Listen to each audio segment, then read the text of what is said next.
There's a long dormant piece inside of me, and I'm about to let it out in this review of Nobody. Let's talk about it.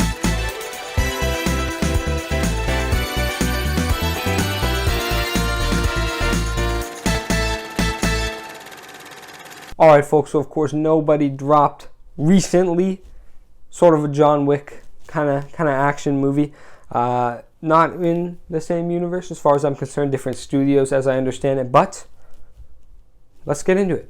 So the film is a very simple setup, which, of course serves it well because, you get more room for the action and the comedy in this film. The man lives a normal life, wants to break free. Simple enough, you get it, you've been there, you've done that. Cool. Just like in the John Wicks, that comparison's inevitable, really.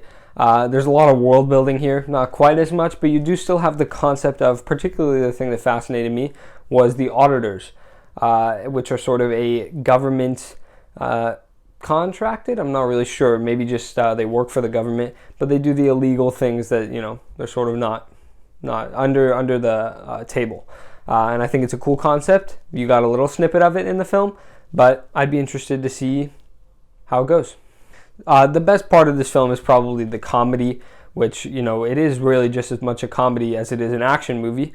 They're heavily intertwined, and I think that it manages to do both excellently.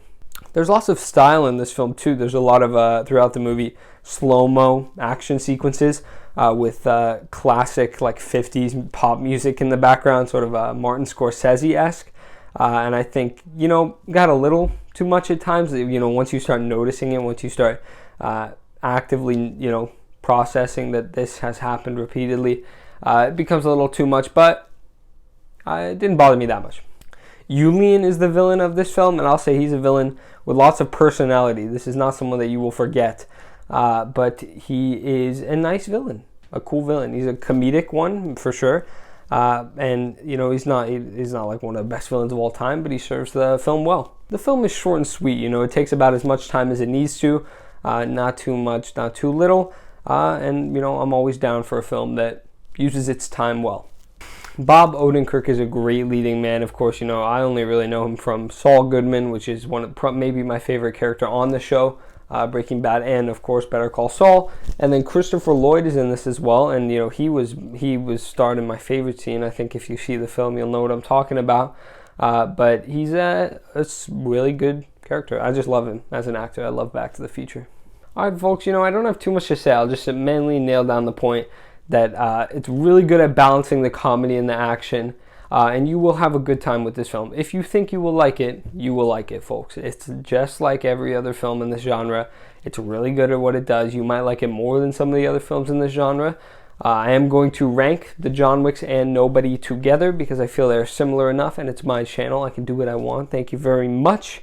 So keep an eye out for that if you're interested in that. Folks, I'm going to give Nobody an A. A good movie. Alright folks, I'll see you when Nobody 2 comes out. It's only a matter of time because this film is probably going to smash it. I have been EDPC Reviews. You have been amazing. I'll see you in the next video. Bye-bye.